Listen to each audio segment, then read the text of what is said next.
you're living out here in West Hollywood now? Yeah, man, I'm actually not too far from right here in Hollywood. I'm West Hollywood. Yep. And Franchise is back in Austin holding it down? Friends back in Austin, absolutely. Yep. You guys are... I gotta have distance, you know. I love him. He's my bro. We gotta have a little... It's strategic, though, you know? It's like It there's a is lot very going much. on here, so it's easy for you to get to meetings out here, or Right. even we were talking about throwing down on a show out here, and that's going to be sick. Yep. And you can fly back usually for like $50-$60 on Yeah. decent Thank airlines. God I'm finding some crazy flights. Yeah, I'm back in Texas like every month, man. I mean, in March, for example, I'll be there pretty much the whole month. Well, you guys have a show February 16th, too. I wanted to come to that, but I'm filming something. That's in Austin, right? February 15th in Austin, yeah. Okay. So we have that show, and then we go back March for, there's like 3 shows we have before South by, and then, of course, South by is always crazy. So, Oh, yeah. my God. It's going to be a good one, though. Exposure there for that. Was that Oh, kind of yeah. how you guys came together and formed this? No, I mean, we came together from Gary Clark Jr. A little over, I guess it's like 2 years, a little over 2 years ago now. And he had sold 3 shows out at the Paramount, Oh, yeah. which if you know about the Paramount in Austin, that's like one of the Epic. most historic venues. So he sold 3 nights out there, invited us out to come kick it, as we've all been friends for a long time, right? Because And 1 second, you Yeah. all went to Austin High School? Did you go to Austin? I went to too? Crockett. Okay. So Fran went to Austin High with Gary. Okay. Yep, and they were in, same class, all that stuff. Okay. But yeah, when he invited us out, we came to kick it. After the show, he was like, "Yo, I got some shit I want y'all to hear." And we're like, "All right." He's like, "I made beats." We're like, "All right, whatever, fool." You know what I mean? Because everybody tries to make beats, but they're not Gary always on the dopest. MPC? Just Exactly, exactly. Gary on the MPC. So we go to the hotel room, and he proceeds to start playing beats, and just beat after beat, and we probably heard maybe 50. And first of all, I was like, "How the fuck do you have the time Yeah. to do all this?" And he's like, "I'm just sitting on the bus whenever we're not, Oh, yeah. driving between cities." And there were some bangers, man. Like me and Fran were just like, whoa. And we were freestyling in the room, in the hotel room. There's probably, I think, 12 to 15 people there. Some of our homies. One of my homies, Gabriel Luna, who's an actor out here. Oh, yeah, Terminator. Terminator, yep. I know Gabe. And yeah, just like it was all of our close homies, and we're just freestyling over these beats, and we're like, damn, all right, this is pretty dope. A few weeks after that, we got into Arlen Studio. Another epic spot. in Another Austin. huge spot, yep. And we just started working, man. We did some tracks and let it flow, and we came back together about a month after that, and then we started really getting serious about it. I didn't know G was such a forming part of Blackillac. Yeah. That's so you guys were all friends growing up in Austin, same age. Yeah, And yep. he kind of freestyles a little bit too, doesn't Oh he? yeah, yeah. He doesn't do it too often in public, but he freestyles with us. So does Terminator, bro. Gabe Luna? Terminator got bars. Oh, man. And you're managed by Chris Krishna now, Right. who used to manage Gary. Right, and Chris is a big part of that too, man. Like he had wanted me and Fran to work on something for a while, a long time ago, and back, early on in our careers as individual solo artists. Me and Fran did come together at one point and had a project called Group Therapy, and Krishna remembered that, and he kind of always wanted that vibe to come back, and basically I was like, look, man, I'm into it, but we need someone to facilitate the production and make sure this shit is gonna be dope. Yeah. And little did I know it would end up being Gary, but Chris kind of ushered in all of that and made it jump off. He's a formulator down there Yeah. in ATX. That whole squad, I mean, from you guys, we just had Eric Tesmer on a Yep. couple weeks ago. That's a homie. Yeah, he was telling me you were trying to get him to move out, or you were trying to get him to move out here. Yeah. Which he should. He should. He's always on the road, man. That dude lives on the road. I know. But even Gary's management to Pam Adams and Yep. the W Group. And, Pam's a homie, Scooter. Yep. Pam's so nice. Tesmer, I mean, She hit me the other day. She was like, "Real quick, hurry! I need your 3 favorite songs to put on Gary's title playlist." I was like, "Boom, boom, boom, boom." that's awesome. Yeah, I mean, everyone's just, we were down there for Austin City Limits, came to the Stubbs show, which you and Franchise came out and just blew up the stage, and the crowd was going nuts. That was a fun show. Gotta Get Up, one of Gary's songs. Yep. And then we stayed for your show, which was next. Yep. That was just an amazing weekend. But the vibe down there and the people are just so much more friendlier than out here. I love LA. Yeah. I love the activity, the energy, but being in Austin, it's just nice and calm, and It is, and it's a good environment. That's, me growing up there, part of the reason I came out here was to put myself in this pressure cooker, because here, you don't come out to LA to make friends. You come out here to put yourself against the best and to hopefully get better and to hopefully outshine these people and get some bigger opportunities. So I knew that when I came out here, I was like, yo, I have to be my best self in order to compete with everyone that's out here and outshine them. And at the same time, it elevated everything else around me in terms of just my daily habits and my characteristics. And it ultimately elevates the business that we do as Blackillac. And it's been hard and challenging, but it's been, exponentially beneficial. Yeah, I love that. It is challenging. I've had so many people come out here. I initially came out 2006 to go to Musicians Institute. Yep. I always Is say, that the one down here? Yeah. Yeah. right on Hollywood Boulevard, Yep. and I thought they were giving record deals out to just everyone that came out that played guitar, and I'm going to make it big. I was 22, 23, and it's anything but that. And, just the rent from the people to the traffic. It took me 2 hours to get here this morning. Right. And it just takes a grind on you. Yeah, It beats and that's you what I down. mean. Like, people, the first thing they think is, oh, well, the costs are high, right? And it is, like, rent's high, whatever. But everything around it, bro, like, food costs more. Transportation is a little more difficult. To go out, you're spending 3 times as much on whatever it is you're doing. You feel me? So the hustle in every aspect is tougher, and that's what makes you, I think, a better, like, competitor. You feel me? Like, it just makes you have to recalibrate and assess everything, not just the hustle, right? It's like every little element of your lifestyle.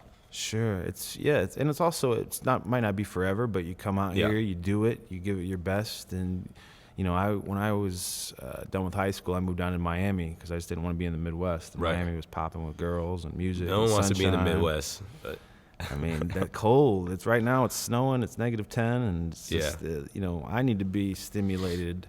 That's another great aspect about living out here. It's just constant stimulation. There's Right. always shows going on. That's true. Any kind. You can really find out who you are out here because everyone's a transplant and everyone's doing different stuff. And I think the Midwest. I love being from there, but closed-minded in a lot of ways. Just even in music. There's.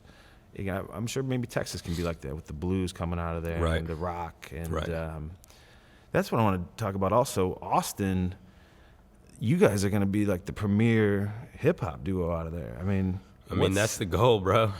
Yeah. I mean, I love it. I think when you guys came out at ACL, I was at your own show. That place was packed, and you were in a day slot. We were early. But that was early, jamming. still dope. People weren't even faded yet, and the crowd was going nuts, hands everywhere. I was stoked, man. I wasn't sure, honestly, what to expect because I knew it was going to be so early. But when I saw the crowd that we had pull up and go from 0 to 10 really quick, I was like, shit, all right, this is good. That feeling is just got to be amazing. Yeah, it felt great.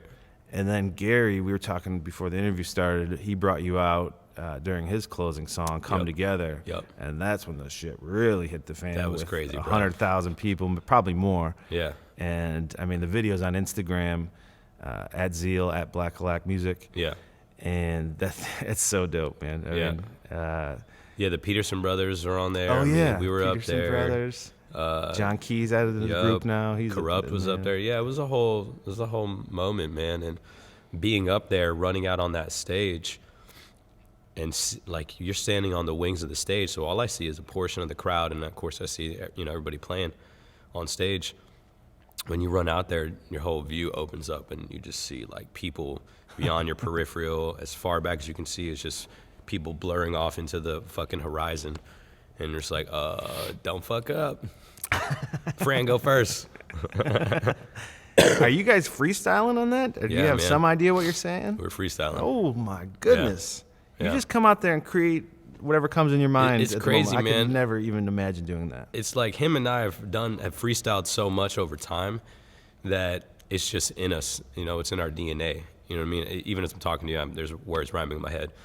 But when you put yourself in one of those moments where the pressure's high, and you're in front of all of these people, and you know it can be a really big moment. Yeah.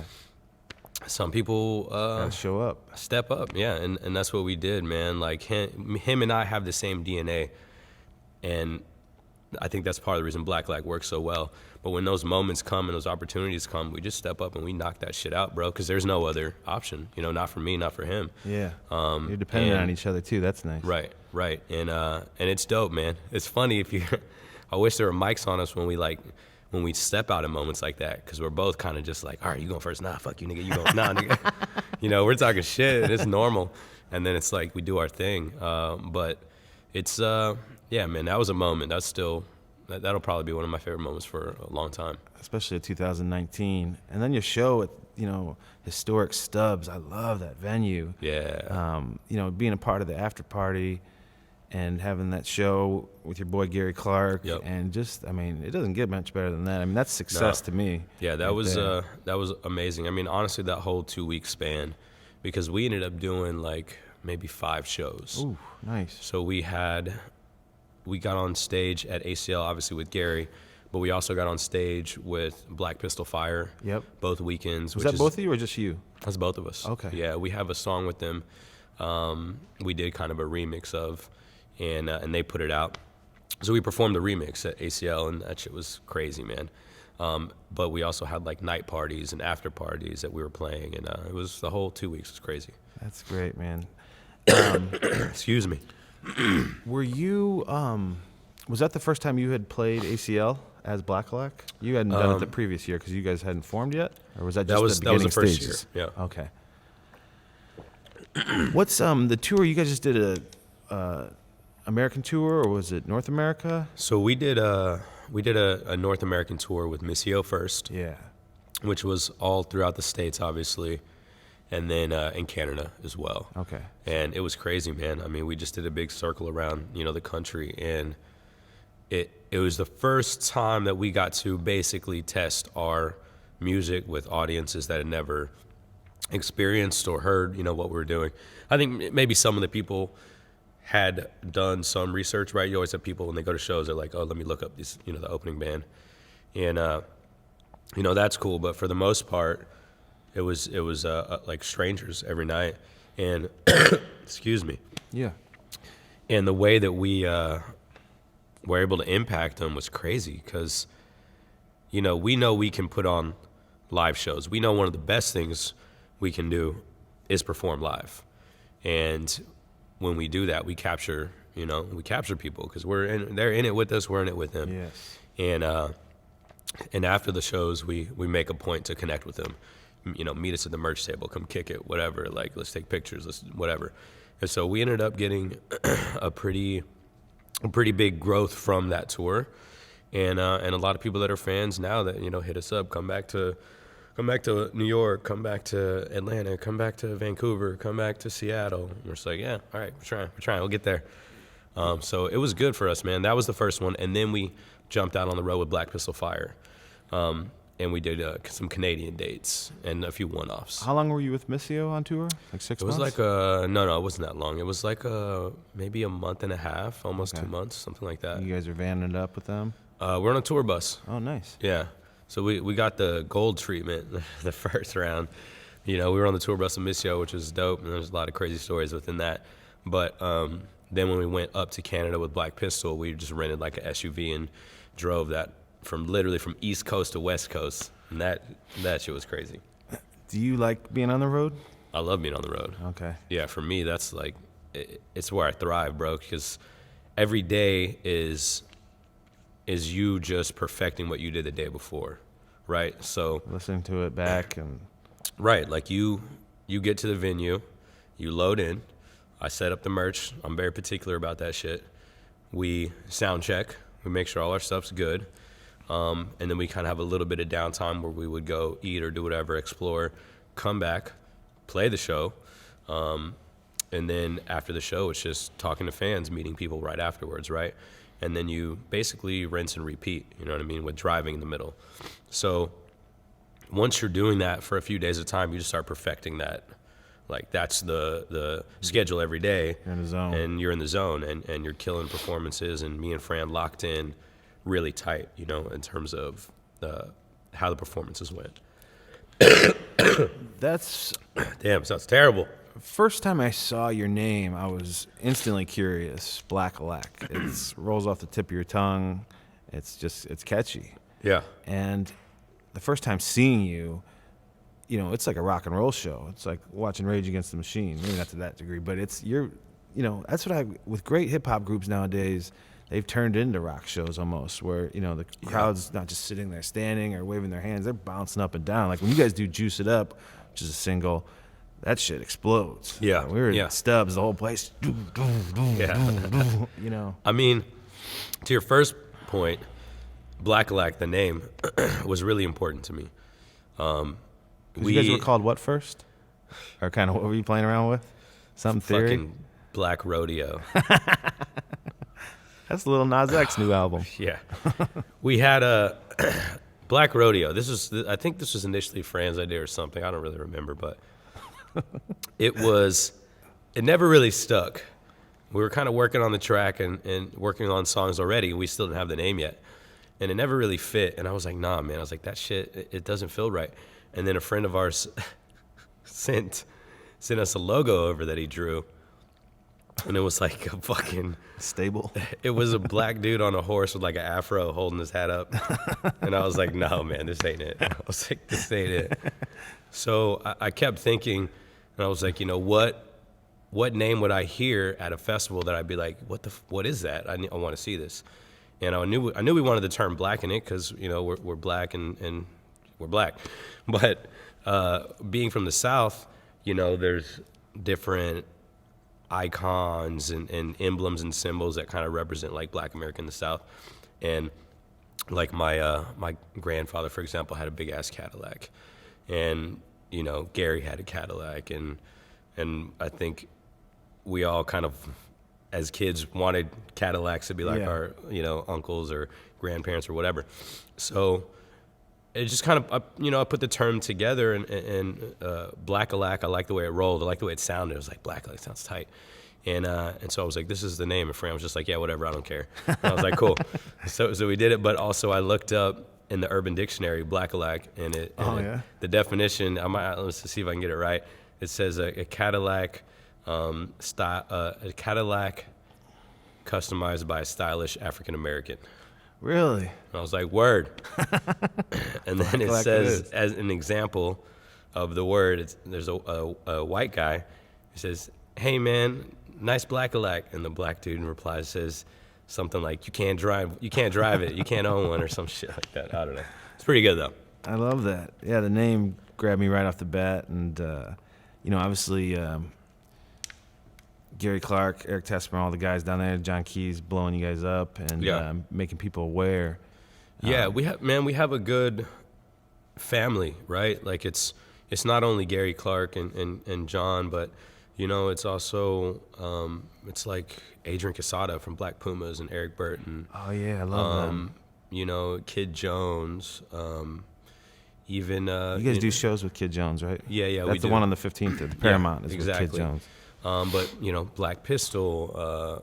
You know, we have this cool network of people that we've been building with, and even like we're talking about himself with Leon Bridges. So we have this like kind of Texas classic group of people that are really family, man. And it's not even that. It's like even beyond the artistry, right? There's people that support the music scene that are part of our family, right? Like Pam, like Krishna, like our boy Mike, who was running ACL Live for quite a bit and is now Gary's tour manager. Like there's Mike Weed. Exactly. Yeah, so we have people that are supporters outside, you know, not on the stage, in different facets that have been in the game forever and very successful and very, you know, create enriching environments for us to do what we do. And they're there for us as well, you know? So it's dope, man. Like it really is a family vibe, and it's like, it feels like the right time, man. Like me and Fran had a talk the other day, and everything feels like it's right where it needs to be. That's why I was so excited to get you in here, because I mean, also you guys are just thriving, you know, not just surviving, but thriving. And the Black Pumas, man, I love them. They got that smash hit that I hear everywhere now, Colors. Yep. That's in all these commercials, and They were playing out here. I think it was at the Wiltern. Yep. But yeah, it's like the No Limit out of New Orleans kind of. When that thing popped in the late '90s, with there was like 10 successful acts that just blew up all kind of after Master P, and Austin is just it's going right now. Right. Everyone's moving there from LA, all the tech companies, but the music scene is just transforming from being kind of just the blues live rock and roll, but now we got hip hop groups and dubstep coming out of there. And how would you categorize Blackillac sound? I mean, it's like this cross-pollination superstorm of like 4 different elements I'm hearing. Well, it's like the live show, like you said, seems more like a damn rock show because we have so much energy and we turn up so much, right? And as I said before, that's what we love live shows the most, because we get to get direct feedback. The music that we create and record so far that we put out, there's a few different vibes to it, and we want to make it so that it captures us, but we also want to keep it in the textures of the sound of hip hop right now. Yeah. Be that trap or however you want to identify it. But we don't want to go too far down that rabbit hole, right? Because we are fans of older hip hop as well. So, that's one aspect of it. And then you have the persona of me and Fran. Like, we have a funny dynamic, man. And our chemistry is great as musicians, but even crazier just as homies. And just like going through everyday life. Yeah, you guys need a TV show. I mean, we there might be one coming. we actually shot a pilot already. Like a funny Robin Big kind of like, I actually worked on that show, but that kind of like, reality, but it's super funny, and it's nothing but just following you guys around and, different scenarios. A really dope production team out of Austin approached us, and it's funny because Fran and I had already talked about this for a long time. We're like, people like us as the personalities when we're together, and these guys approached us and they were like, yeah, we want to shoot a pilot. We've already successfully landed shows on Showtime and Amazon and whatever. And so they're pitching this to like Netflix, Hulu, and Amazon. Oh, wow. In the next few months. And we'll see how it goes. Sick. Excuse me. I mean, because you guys are just so charismatic, funny, but you're different also, So, I mean, I feel like. I hope that didn't hurt your ears, by the way. I'm sorry, bro. I feel like that's, the music's one thing, but also somebody that fans can relate to. Right. And, that they're attracted to, not in any sexual term or intimacy, but just. Nah, we just sexual. Yeah. Dude, you say something. These ladies out here. I was saying to my lady the other day, you were on John Key's IG story, which I love his story, man. Yeah. Some of these stories are funnier than fucking TV shows nowadays. But true. You were on there and you said something hilarious, which I don't even want to repeat because I'm a white dude. But I was he pulls his. This is at the Roots Jam. It's like the Roots that was sick. Grammy party. Gary played, and afterwards, everybody we were all just chilling outside by in the back. And John was like, I just got to capture this. I was like, oh, pretty nigga alert, what's up? I got to help John out, man. You got to add some aesthetic to his story. I was dying. That was funny, man. I think that social media is so useful for stuff like that because John Key's is so dope because when they're over in Italy or something, he's backstage showing the theater. I mean, people want to see that stuff. It's cool. It's fun. There's a lot more there's a lot more going on, like other than what's happening on the stage for an hour. And some people, Gary obviously is not on his IG story doing selfies ever. He's a shy cat. Yeah. Very humble and nice, but you'll never see him doing that. But the people that can do it, go for it. It attracts fans. It lets people in. Right. You can vibe with them through DM or liking our stuff, and it's not just the music. It's this whole formula to winning now. It's really changed. When you were starting off, when did you start rhyming? In middle school? Shit. I mean, no, I didn't start until probably, I think actually the summer after senior year in high school. Okay. And my homie at the time was like, this dude that kind of encouraged me to do it, right? I'd always kind of rhymed and rapped and whatever, and mainly in like high school I was just always talking shit to people. You know what I mean? Just clapping off on people because it was fun to me. And then putting it in rhyme form, then you have basically a rap battle. And I had a good homie at the time who was going to a different high school, and we ended up being roommates after we graduated high school. And there was this battle like that, like the month after graduation, and he was like, "Yo, you're going to this shit," because I was always freestyling in my room, whatever. And he was like, "You're going to this shit." I was like, "Nah, man, I'm not." He's like, "Nah, come on." He fucking gets me in the car. Rabbit, yeah, rabbit moment. Straight up, drives me to the battle. I get to this little event. It's in a parking lot, bro. It's in a fucking like parking lot, and there's like a Goodwill and some other shit. Makeshift stage, maybe like 20 people in the crowd, right? And 8 people competing, and it was maybe $100 or something. And so I get on stage, get ready to battle. The dude who's hosting is a dude who went to school with me.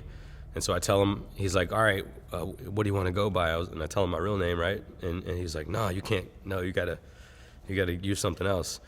And at that time in high school, me and all my homies, Gabe Luna, my buddy Nick, Kyle, these other guys, we used to have this like rhyme scheme or like name scheme, and so mine was Zeale. Like it wasn't. This was before music. Yeah. And he was like, Zeale, you just can go by Zeale. And I was like, all right, fuck it, whatever, I don't care. And did the battle, won the battle, and then I just stayed that name ever since. Oh wow. But yeah, my homie that took me to that battle had basically that entire year just encouraged me all that year, and I think we lived together for like 2.5 years, 3 years maybe. Went to college and all that stuff. And what's his name? His name's Trey Stratton. Trey Stratton. Yeah, thanks man. He's a beast, dude. Zeale up. He, there's a whole story with Trey, but he was opposite of me, man. This is like a fly fishing white boy driving a jacked up Jeep. You know what I mean? Like building his own fly reels and shit. And but he would come in the room and freestyle with me, and which was dope. Like he was just he was terrible. But he would freestyle and encourage me to, and we'd go to battles and this and that. After, like, we stopped living together maybe my sophomore year, and then right around maybe it was junior year in college, Trey, like, he passed away from alcohol. Oh, man. And it was crazy, man. It was very unexpected because, like I said, he'd been my closest friend, and he was the first person to ever encourage me to do this, right? And I remember he had a party that night at his house.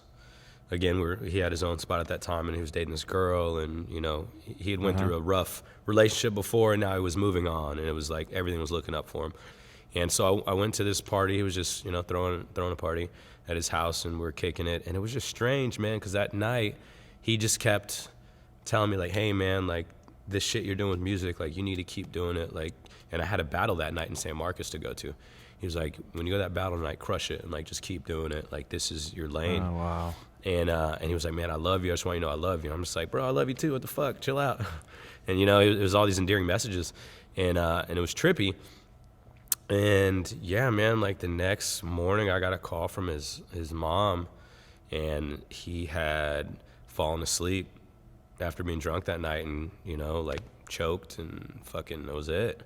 Wow. And that was crazy, man. That was crazy. And I've taken that with me ever since. You know what I mean? Like, people so ask me powerful. sometimes what pushes you, what motivates you. It's Trey. You know what I mean? Like, I felt like after that point, everything I did in my life, I had to do ×2. You know what I mean? I had to break through walls, and I had to accomplish things not only for me but for Trey. And to this day, I have a picture of him, like, from that year that he passed away, that I have wherever I go in terms of, like, studio, or if I move, like I moved here, and I have his picture. It's always somewhere in my room, just giving me that blessing, Wow, that's an incredible story. I'm sorry I had to deal with that. Yeah, man. I mean, it's everybody has loss, but I definitely feel that dude's life was cut short, and it's crazy, man. Life is fucking crazy, but it was a motivating factor, and will continue to be. And Yeah, I had numerous friends in high school that died the same way. Usually they had some pills in them and stuff. They were doing. That was like when Oxy started hitting. Damn, yeah. But really close friends. But it's funny because, how he had that moment with you before he passed. Right. Everybody that I've had close in my life that died, I've had a moment with them. Something that's been so, from my grandmother to my father to friends, one last call that you remember. And, right. I could never, I asked God why this happened. And Kobe Bryant, perfect example. Yeah. What the hell is going on in the world? Why did he have to go? I know, man. And his daughter? I know. I mean, I can never justify that for Right. any reason, but you know, you just got to live your life to the fullest every single day. Right. Love what you do. Love your friends, family, have a select few that you trust and just game on every day. Yeah, man, like my closest homies, like we tell each other, like, yo, bro, love you, like, be safe, whatever, you know what I mean? Like, I think it's very important to have a core of people around you that you acknowledge that, you know what I mean? You need that, and yeah, man, life is short, and the stuff with Kobe is crazy, That's my first, I think, like, real childhood hero who I've seen passed, and just so it's just tragically nuts, man. too. It's not like he had some disease or it was a month, Right. or 6 months, a year to live. But I woke up to that text. I think everybody probably did, text or news or some type of message, and I read it. And I was just like, nah. Text my homie. He's like, yeah. And I'm like, what the fuck? Turn on the news, and it's crazy. Yeah, it's almost setting in now, especially being in LA when you see all the buses that have, R.I.P. Kobe. R.I.P. Kobe, and just everywhere. Everyone's got Lakers gear on, and I mean, for the good of it, it did bring, everyone together and really kind of remember him for being such a great athlete and person around the city and what he contributed for, his 20 years in LA. Right. That's what the only thing I can find from taking, when my father passed, I have to do the things that he instilled in me, be honest and work hard and, trust very few and trust yourself. I think there's a hell of a lot of people who are going to be moving through life with Mamba mentality now, and that killer instinct, man. Like, do this, like, get it, accept nothing but excellence. Joe Rogan always says, be the superhero in your own movie, and that's always been so strong to me. It's like, live life like there's a reality TV show following you around at all times. Yeah. Live life that your unborn son or your living son's with you at all times, and how do you want him to see you? How do you want people to see you? Or how do you want to see yourself? But Mamba definitely lived that life of living a superhero. I mean, the accomplishments, it's just... bigger than life, man, bigger. The journey's the destination. You've been open about alcohol. I quit drinking going on 14 months now. Congrats. Thank you, sir. You've got 23 months? Yeah, almost 2 years now. And crazy. I just like to touch down on that a little bit. It's not even, I'm not sure what your scenario is with alcohol, but for me, it caused problems, and it was a thief. Yeah. It stole life from me. And, to be in this grind in Hollywood, you can't be hungover. Right. You can't be, for me, being drunk at parties. I mean, one of the first times I started hanging around the GCJ camp, Gary camp, I was with Dave Grohl over at the Fonda Theater.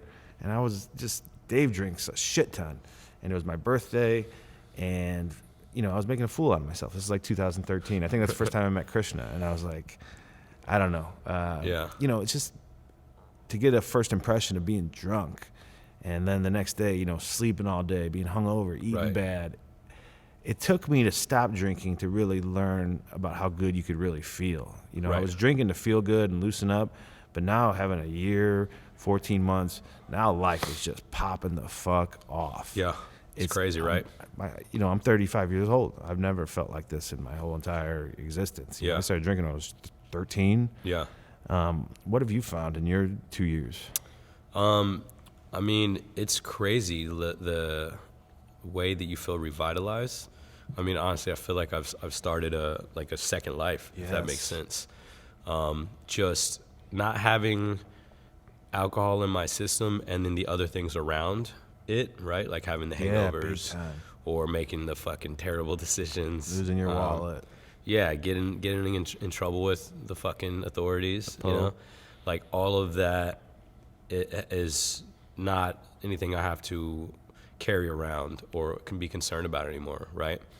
But for me, it was completely transforming, bro. Like physically, mentally, having drive and inspiration, like all those things shot up and just kind of put a laser focus on everything for me. Yeah, no, you hit it right on the head. I mean, I still smoke herb.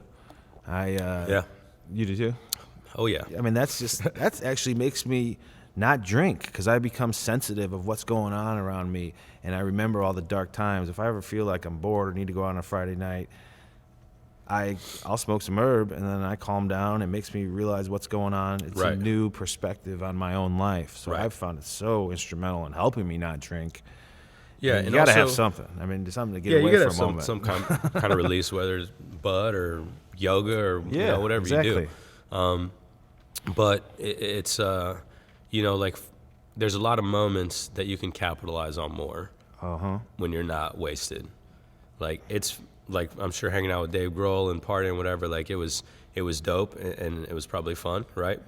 But imagine if you were if you weren't inebriated. And you were kicking it with them, like that moment would have been more vivid. Oh, and I'd be able to remember it. Right. and like the other night, I went with Gabe to Chappelle's party, Dave Chappelle.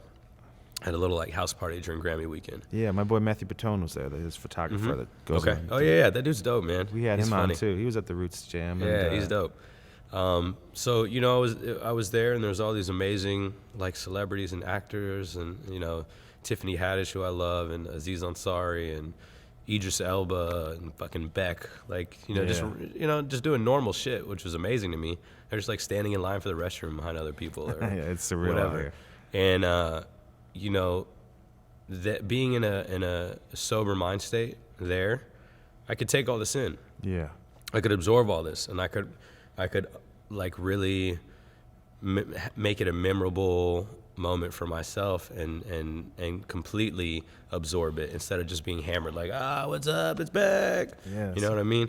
And it was cool. And not only that, but it made my connections with some of those people stronger, Yeah, definitely. I had met Dave one time before. Chappelle. Yeah, right, where I ended up like rapping on stage with him at a show he had at the Peppermint Club in I don't know what part of LA that's in, but I saw him this time, and Gabe kind of reminded him a little, like, "Oh yeah, that's the dude you met him before. He rapped on stage with you." And Dave was like, "Oh shit, what's up?" and gave me this fucking hug, and was like, "How you doing, man?" I was just like, "This is fucking crazy. It's dope." 'Cause that's one of my idols, man. But I was able to absorb that moment and remember that and hold on to that versus it being hazy or whatever. I should say this: I don't push not drinking on anybody. Yeah. I tell people to do whatever the hell you want to do, right? It's your life. Try to keep it balanced. I didn't stop drinking because I felt like I had a problem or I was an alcoholic or anything of that nature. It literally, for me, was a challenge to myself because I had a span of shows that were, I think I had like 15 shows in a week and a half, and I wanted to perform at them my best. Yeah. And I noticed at the end of that week that this shit was easier. And then I had another show a week after that. So I didn't drink that week. And by the time that show came around, my energy levels were more crazy. So once I realized I'm better at my craft by not drinking, then I was like, oh, this is dope. I'm just going to go as long as I can. Because anything that's going to make me better as an artist or give me a better shot at doing the things I want to do through music, I'm going to fucking do it. Like if you told me fucking drink a gallon of, I don't know, apple juice a day would make me a better rapper, I'd be drinking 20. You feel me? Like, that's just how I am.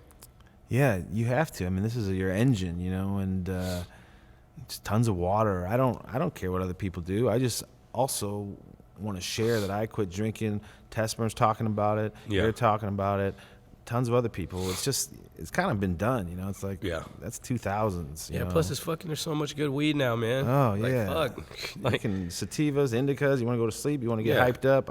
And there are strands that make you feel like you might have had a drink or two. And it's just good weed, and you wake up in the morning, you're not hungover. You know what I mean? And you didn't eat a fucking 2 burgers and fries.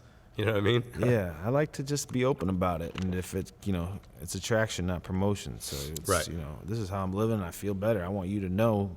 Maybe you can stop it, even if you do or don't have a problem. Right. I know housewives that hit me up back in the Midwest and like, I don't think I'm an alcoholic. I drink 2 bottles of wine every night, and I can't go to bed if I don't have it. But like, well, you got to ease off that. I mean, you got kids, and it's just I want to thrive every day to be the best person I can do solid work in whatever endeavor I'm in, and just I want to live long too. You get in your 30s, shit starts hurting, gaining some weight, and I don't want this to continue on this path. Right. And with you being on tour, and Tesmer was talking to us about, it's just like he found himself getting drunk just to handle the fans, Right. because they're smashed in his face, and so he'd take a few shots, and next thing you know, it's 6 a.m. and Right.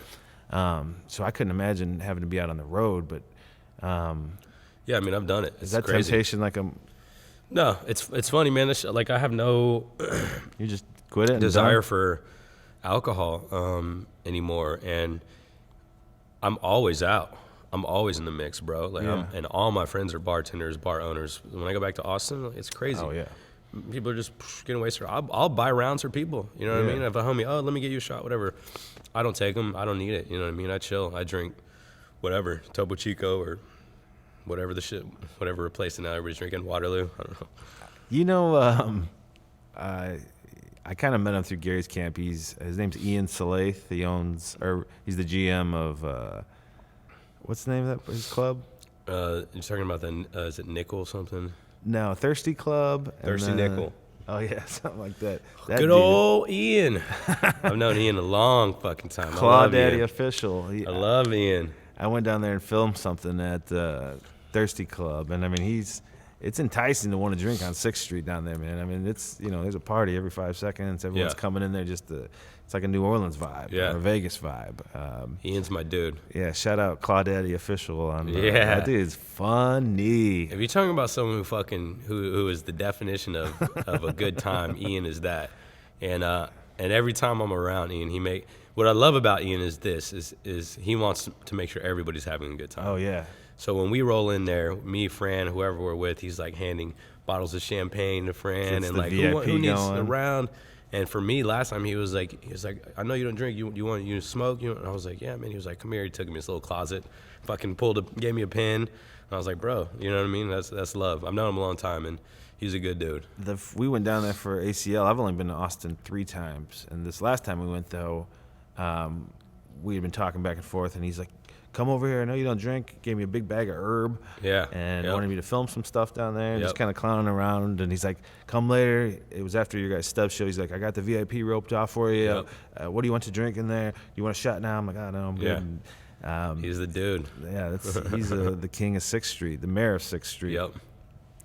When you were back in high school, what were influences? I mean, obviously probably Pac and Biggie were big for you, but who was like really Outkast? I mean, they were huge for me. Man, Pac, Biggie, Outkast, Wu-Tang. I mean, Pac and Biggie, that I was still young when that happened, but my dad had given me all the Tupac records, which is crazy. Oh, wow. My mom used to get pissed. My dad, he would give me the Tupac records. I'd bump those, and then I'd ask him, like, yo, what about, Biggie? He was like, well, we listen to Pac, but I'll get you this Biggie record. And I was like, yo, this shit's dope. And the first, group that I had bought my own shit on that I'd ventured out to was Wu-Tang. Oof. And this is, well after 36 Chambers and shit. It was, Wu-Tang Forever, which is, I guess, pretty much their last, really dope record. But, that was my first choice. And then I started digging into everything, bro. The whole Definitive Jux, Lyrics Born, Idea and Abilities, all the Rhyme Sayers, Living Legends, all the underground shit that was popping. Is Lyrics born in San Francisco? He's from the Bay Area. Something in the Bay Area, maybe Oakland. That's what I was like a Tupac historian when he passed. I was 13, and I went to the library, cut out all the clips. Yeah. I still am. I'm fascinated by that story, and no one's ever told it right. It needs to be brought into a proper film. Did you watch the Tupac biopic? The dude looks just like him. It's pretty good.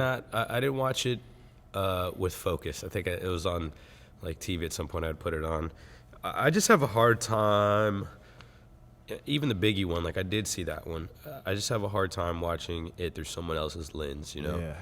I know it from my experience, and I know the things I've read and watched, and I kind of prefer that, my image of it. You know what I mean? Their Death Row was right down the street on San Vicente. We got to go up in that office, and I mean, just the gangster mob mentality with the Pyru Bloods, and it's just, that was from the is that Vlad TV that does all those interviews? Actually, the Vlad. setup's just like this with the drum set in the back, but that's true. He gets some crazy people on there with some really great information about the scene and what was really going on, and But yeah, back to artists. Back in starting off, was Outkast. I kind of think of you guys like them you know, because their Andre personalities 3000 are was similar to always you a in big franchise. influence. Andre like for me, lyricists like Andre, Talib Kweli, Mos Def, Del Funky Homo Sapien. Del to a degree. He was a little weird. Del's dope. He's always a little weird though. I actually did a song with him. Really? Yeah, it's buried somewhere. But We can find that online. it might be. I'll send you it if it's not. But yeah, that was kind of my lane. You know, I always lean towards the more lyrical, you know, artist. How would you describe the rap culture, the rap game today with these jokers like Tekashi and these people that, I mean, is there talent there? I can't even judge it. This mumble rap, I guess I'm getting at. I look at it like this, man. I appreciate all art in different forms, all music in different forms, and you know the textures and colors change every season, and this is a new season. I think a lot of these guys are talented, and they're dope. And it may not be like shit that, you know, I used to vibe on. It may not, you know, they may not be Mos Def or Talib Kweli, but in their own way, they're artists and they're dope, and they create a moment, which is really what music is about. So for me, you know, I think it's all good, man. Like I don't have a problem with any current rap, pop, country. Like, you know, some shit is very, I don't know. Some music in all genres to a degree is like kind of kitschy or cheesy or, you know, generic or whatever, right? That's every genre. But there's still things that we appreciate about it, right? So I don't have a mentality. I'm not one of those OG dudes that's like, oh, fuck these dudes, fuck this mumble rap, fuck whatever. Like I'm not that dude. I appreciate all of it, and I'll bump that shit, you know. And I'd love to collaborate with some of these people. It's just not what I create, you know. But I can still appreciate different colors of the palette, you know. That's such a great mentality to have, because you need to have that mentality. You got to be open to anything. Yeah. And you're in your lane doing your thing, not worried about them. Right. You know, congratulate, don't hate. The only thing I don't want to see happen is hip hop get back to a really like dark place, like why we lost Biggie, why we lost Pac, you know. And I think specifically with some of the Tekashi stuff, it was getting really close to that edge, you know. So that's it, man. Like, you know, at the end of the day, like everybody comes from these different backgrounds, some way more severe and harsh and way more of a bigger struggle than others. And so death is an everyday thing, right? And violence is an everyday thing. But if you make music to escape that and you are successful at it, then I think you need to stay in that lane and just continue to make music and try to help elevate other artists around you to also get away from that violence and that shit, you know? Yeah, I mean, you rap about what's going on in your life. That's your influence and being inspired by. But once you get out of it, leave it. You know, nobody wants to sit in that. You know, the gang life and just whatever you're coming from that's causing problems that you need to get out.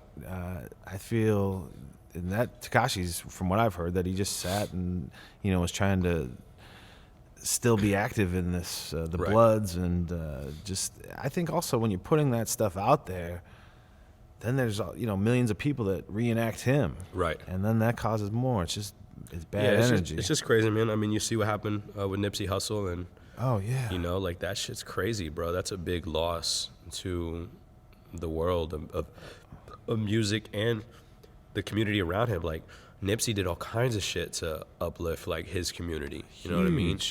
And that was like that should be the prototype for, in my opinion, for all artists. Like once you get to that point where you're good, your family's good, your team's good, let's figure out a way to elevate other people. Like, let's educate these fucking kids in the school who don't have this opportunity. Or if they want to do music, let's give them a shot. Let's fucking put them in a program where they can learn how to produce, how to rap, how to do this, how to do that. And, you know, that's, I think, for me and Blackillac as a whole, that's one of the goals that we have, you know, is to create something that's bigger than us. And so the brand is bigger than us, so that we can do things like that, you know, down the road. That's great, man. That's so beautiful. That's what I started up this brand as a joke. I stopped drinking and I live on the beach in Hermosa. I started riding my bike to Venice and back on the weekends. I'd put the headphones on, 2-3 hours go by, And I was like, I'm a cycle god, making a joke on my Snapchat. And then people started hitting me up wanting the shirts. Now we've sold thousands and thousands of these gear. And it's not just a cool brand like Supreme or something. It's, synonymous with change and, living life for the better, and the cycle of life, and, full circle and everything. And we got hoodies. Now we're getting leggings. And it's just, it's kind of when people see that, they know that, it's you're involved in. Yeah, that's a movement, man. And speaking to that, like I think the whole concept of Blackillac, like music is first and foremost the anchor of it, and then exposing our personalities to the world, whether that's through social media or through a potential TV show or whatever, to get people to understand more of like the unique things that make up our characters, and then being able to pivot that in a way, like I said, where we can find things that we can do to teach or to give back, or to help other artists or other creatives navigate shit. Like that's going to be a big part of the story for us. But speaking to just the branding part of it, like we teamed up with DVS shoes. Blackillac did? Oh yeah. Oh yeah. Nice. So DVS skate brand is a classic skate brand. Yeah. They're not in the big headlines like Vans. They got Bam Margera's on DVS, I think. They have some dope skaters, and they're kind of revitalizing their brand. And we connected with him through a good homie named Dino, who's a videographer in Austin and producer. But DVS came to us, and I'm on the hustle business mentality, so we chopped it up, and basically we designed 2 shoes that are actually coming out next weekend. Oh, shit, I didn't know that. And then around that, we kind of created some apparel to go with it as well. And it's our first foray of going into like a legit business, right? Because these shoes they're also going to be overseas. Oh yeah. So they're going to be in like Hong Kong, as well as here in some malls and some Zoomies and some whatever.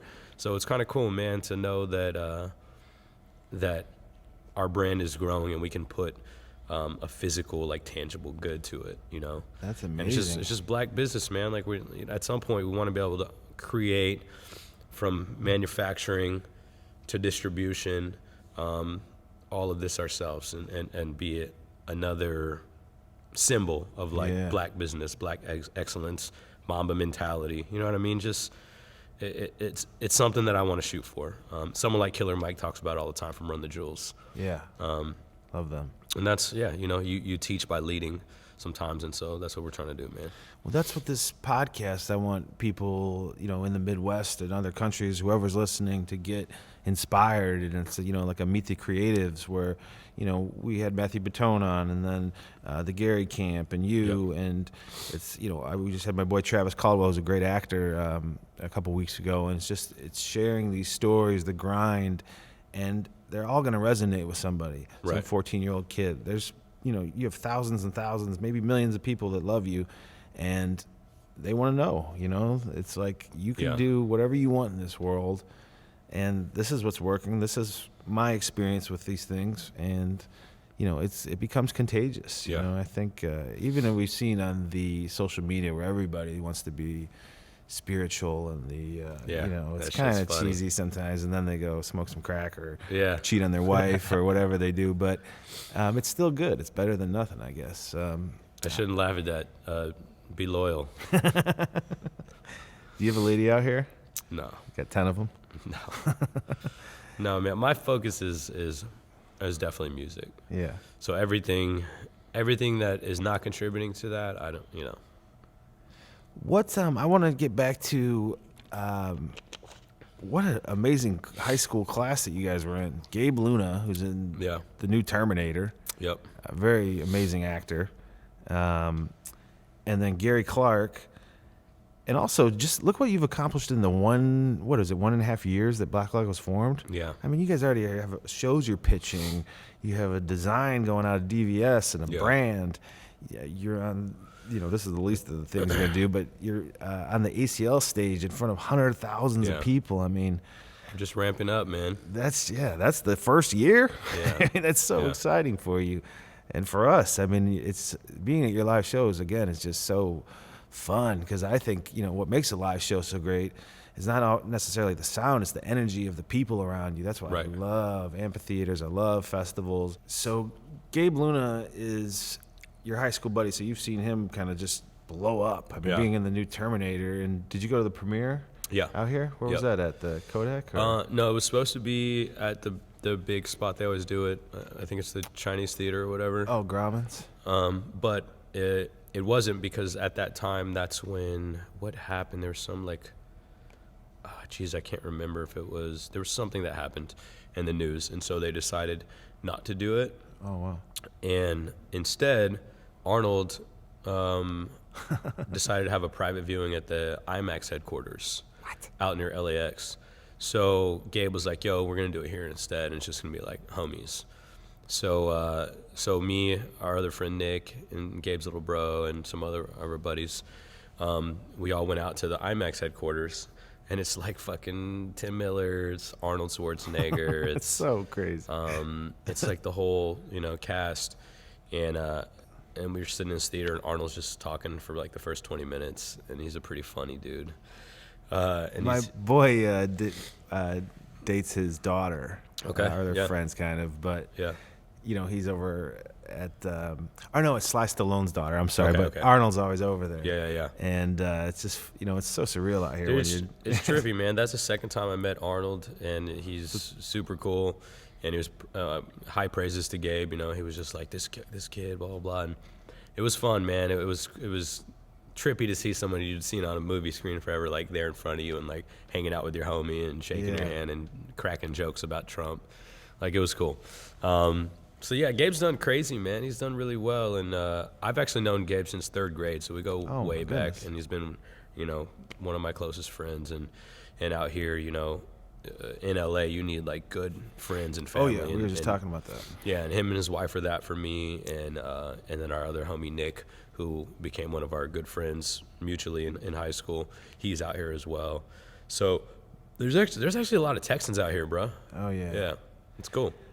Billy Gibbons, I was actually approached to they're opening it. It's called Justin Queso's on Sunset next to Whiskey A Go-Go. But Yeah. Billy Gibbons is one of the contributors, donors, owners, and it's going to be all Tex-Mex based that's food dope. because no one's really doing that in the Hollywood scene. Yeah.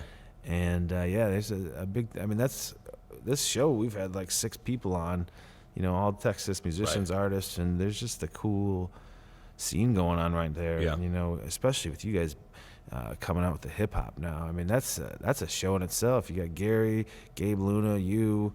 Yeah. I mean, everybody just right now. It's a squad, man. It's fun. You guys are not on a label. You're indie. We're independent. And is that by choice? It's You'll entertain the idea, but yeah, I lean towards wanting to just have an independent movement. I think Chris leans more towards wanting to get Blackillac into a label situation. Chris Kushner, your manager. Right, and Fran, I think, is either way. Whatever makes the most sense in dollars. But I feel like me and Fran kind of had this conversation the other day about what we want to do next and how we want to execute that, and it was a great conversation because we're on the same exact page. And basically, it was initiated because our attorney, Elliot, talked to me during the Grammy weekend, and he was like, look, bro, he was like, you guys have like this lane already. Like, you have this party lane, and what you guys do is dope, and the live shows are dope.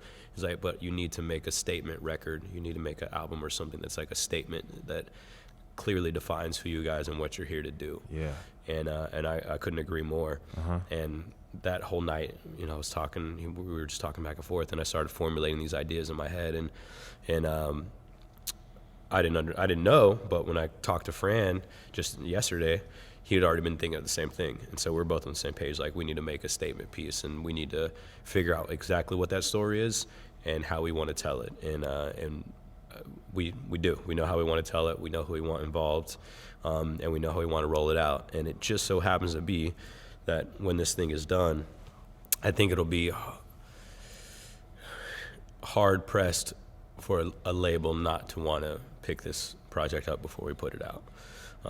Whether we do that or not, we'll see. But just by the sheer just by the sheer stature of the producers that we're gonna have involved in this, like it would be stupid for a label to be like, no, we're not gonna fuck with y'all. Black Keys were talking about, they've sold 100 million albums, something crazy, I don't know. But they're still, Patrick Carney, the drummer, was just being vocal about how they still owe the label money, Warner Brothers, which Gary's on as well. And there's groups like Arcade Fire who started off and, they would not sign with a label. They were getting millions of dollars tossed their way. They wanted to be indie, do it on their own. I think they are on a label now of some sorts, maybe their own label.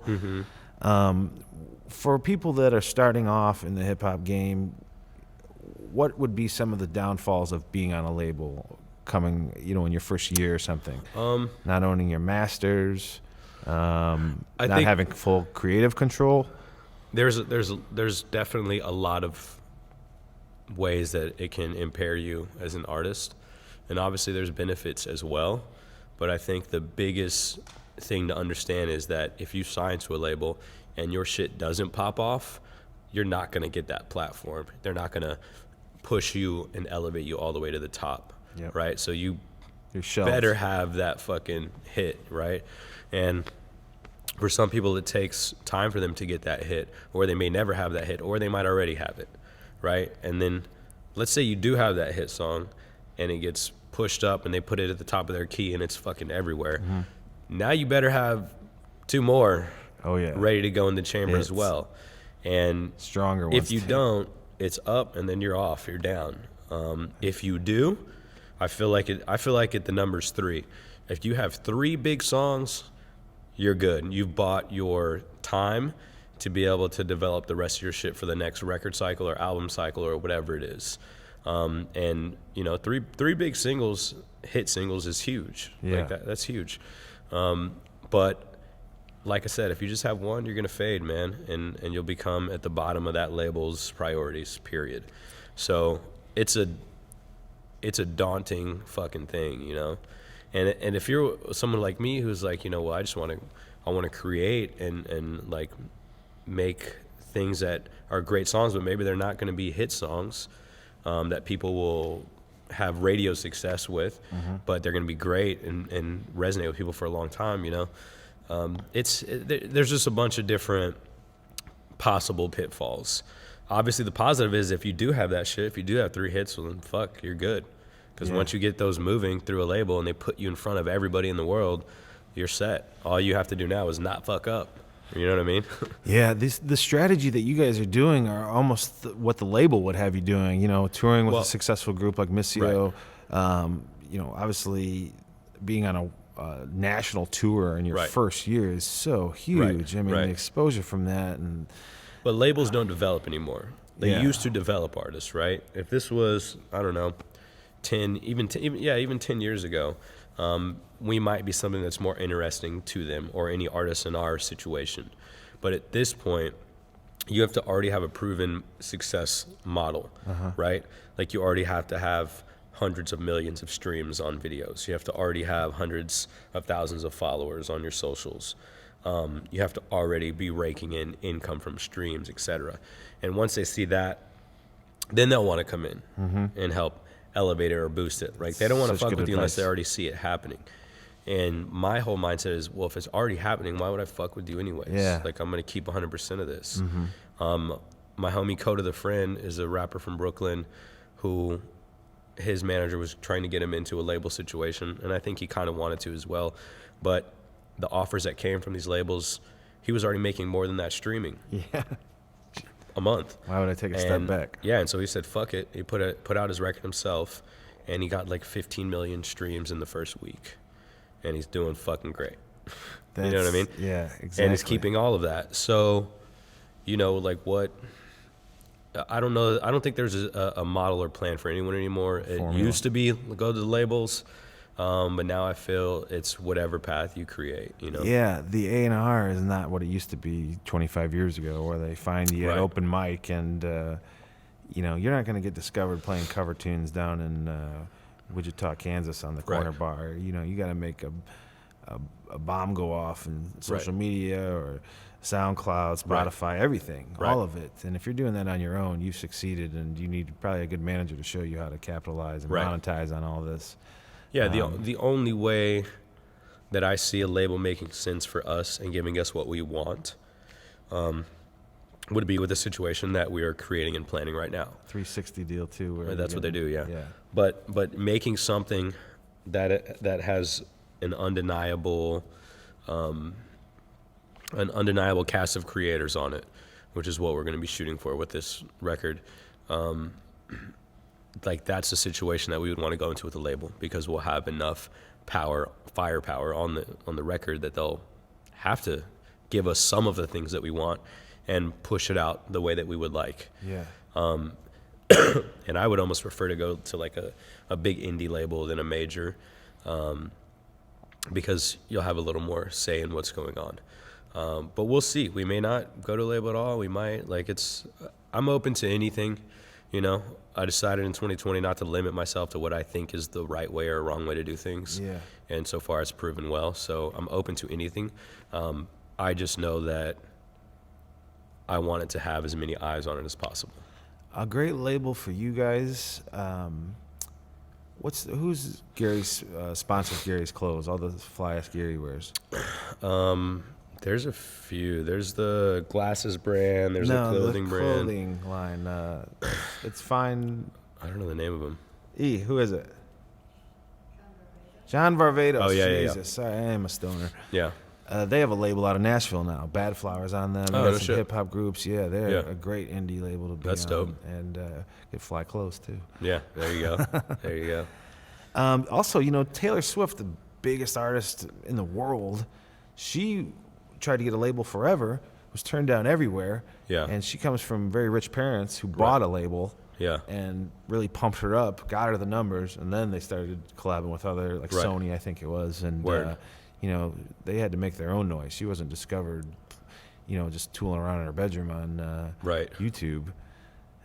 Yeah, her parents, I found that interesting the other day. That her parents crazy. Bought a label. I didn't know that. When you get the bank to do something like that, you can make your own noise. Yeah. And then will Gary be a creative process on the album as a 100%. producer? 100%. He will make some beats, maybe do some guitar lines. He'll be heavily involved. That's all I can say right now. I love it. And some other people who have some trophies. Beautiful. I can't wait for that. When are you thinking this year? We would like to have it ready to go by probably the summer or end of summer. Oh yeah, that'd be nice. But when it will actually be rolled out is we'll see, because we might want to find a partner to roll it out with. We'll see. Awesome. But the music itself, we're aiming to have it all done by the end of the summer. What's coming up next for you guys this spring, this summer? Festival circuits, more shows? Yeah, I think more festivals, more one-offs is definitely the goal. If we can find a good tour to be a part of, we'll do that. I don't think we're ready to go headline our own tour just yet. Yeah. You know, we want to have a record to go and headline our own tour. But we have a good agent who is looking for things for us constantly to be part of. But I think right now we're really focused on just creating the music, creating content, music videos, all that shit. So how was because you opened up for Gary for numerous shows. I saw you like probably 2. I went to 49 shows all over the country last year, and I saw you probably on 3 of them. Yeah, we've done a few of them, and I think we are. There's definitely talks of us like going on the road with him and doing stuff too. It just needs to make sense, you know. Like, how's the crowd vibe in that situation? They fucking loved it, man. Yeah, it's crazy. They're not expecting a hip hop group, I'm sure. They aren't, dude. And the first time we did it, Gary, Pam, you know, everybody on support, we're all just standing on the wings as we were performing, and they were like watching to see what was gonna happen, and the crowd went fucking nuts, bro. They turned up, they were partying, and Gary was like, "I've never seen." He's like, "My crowd doesn't usually dance and move like this." Yeah, he's got a diverse crowd.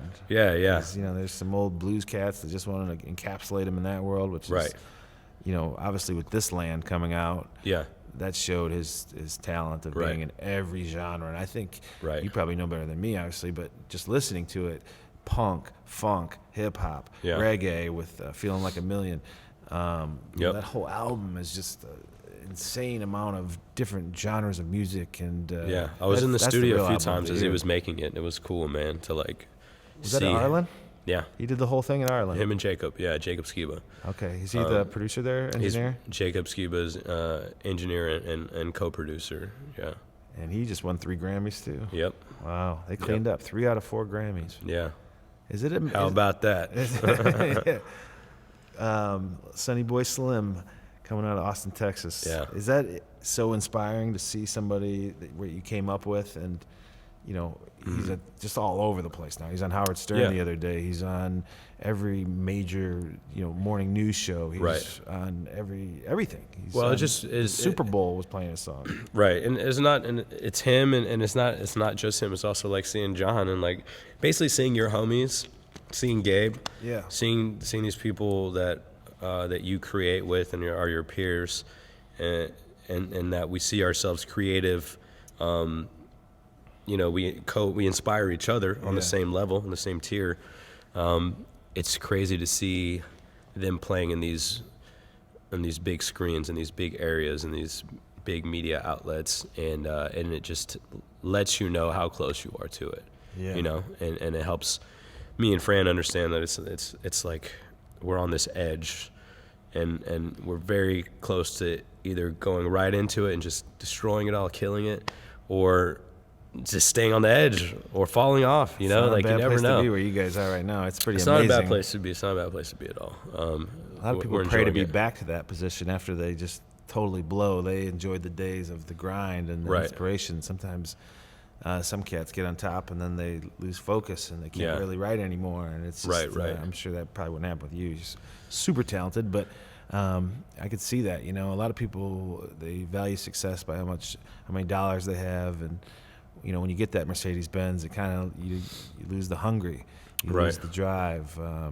Then you got to be at peace. The journey is the destination. Right. And after speaking with you here, I'm inspired. I just can't wait to see you guys all over. I want to see your next show here in LA. Yep. Hopefully that'll be hopefully it'll be here. This would be a great venue to do it, here at the Ivar Theatre, right next to Sound Factory, Mark Ronson's studio, which Sunset Sound owns, 2 blocks from Capitol Records. Amoeba Music. Yeah, Amoeba Music. They're shutting down. Did you hear that? Really? They got to move. Yeah, after shit.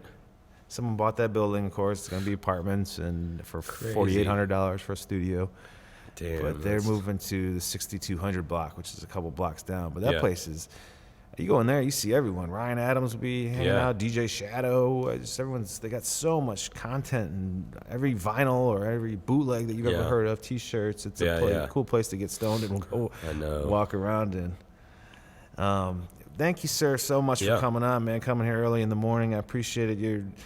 I can't wait to air this interview, listen to your music, see you live again, and come down to Austin too. There's a good vibe there, man. That was one of the funnest weekends I've ever had, with all you guys having shows everywhere. ACL's going on, the food, the vibe, just the heat too. Remember, it was 104 degrees. I need some heat, man. It's cold. It's 55 in LA today. I got the pea coat on. Thank you very much, Zeale. Yeah, man. Appreciate you, brother. Yes. Hold up. We got a special bonus footage. Me on acoustic, Zeale flowing freestyle. Listen up, right here. Mm-hmm. All right, 1, 2, 3. Yeah. Blackillac, Zeale, what up? Yo. And look, we up at Ivar, Uber, not in my car. Keep it spinning like a gymnast on a high bar. The name is Zeale Raps, yes, that be the fact. Freestyle on the track, representing Blackillac. Ooh. Make you hear it like it was a rifle shot. I keep it spinning like the wheels from the cycle gods. People know that I am not your average rapper. I got dapper, I'm a tactor, but I never been an actor. Listen, I'm from Texas, but I never whip a tractor. This is how I do it with vernacular, spectacular. Freestyle flow, homie, I deserve a ring. Might look like a bee, but it's not the one that stings. See, that be me, plus I hit him with the venom incision. It's my decision, plus my religion, to keep on killing it. People can't handle this. Move from Texas out here to Los Angeles. Angeles. Now I'm rocking where the sun stay hot. The fun is not the thing that I'm focused on a lot. It's just me and this microphone and spinning the spot. And I ain't never gonna stop till I see the planet drop. Look, pay attention. We is hot. We is not your average. This is blocked from the point of view that you get skewed. See, all I do is grab the microphone and jump right through. You see the ... to be continued. I don't give a fuck. I wreck at the venue. Turn your favorite rapper to plaques on my menu. You don't understand all the shit that we've been through. I'm going viral, not Corona. Plus I keep it hotter than the sun's corona. Keep it hot like Texas and Oklahoma. When it be summertime, it's not a bummer the way I rhyme. Understand I'm still inclined to kill this shit, to feel this shit, the realest shit. I did this shit, I peel that shit just like an orange or a banana. The boy got the grammar, the stamina to smack you amateurs. Ooh, they don't wanna get it when we get in close touch. See, this that real shit, and you ain't had enough. So let me speak it while I'm killing the track. One time from Los Angeles, Zeale, Blackillac, ayy. Woo! That was sick. Good shit.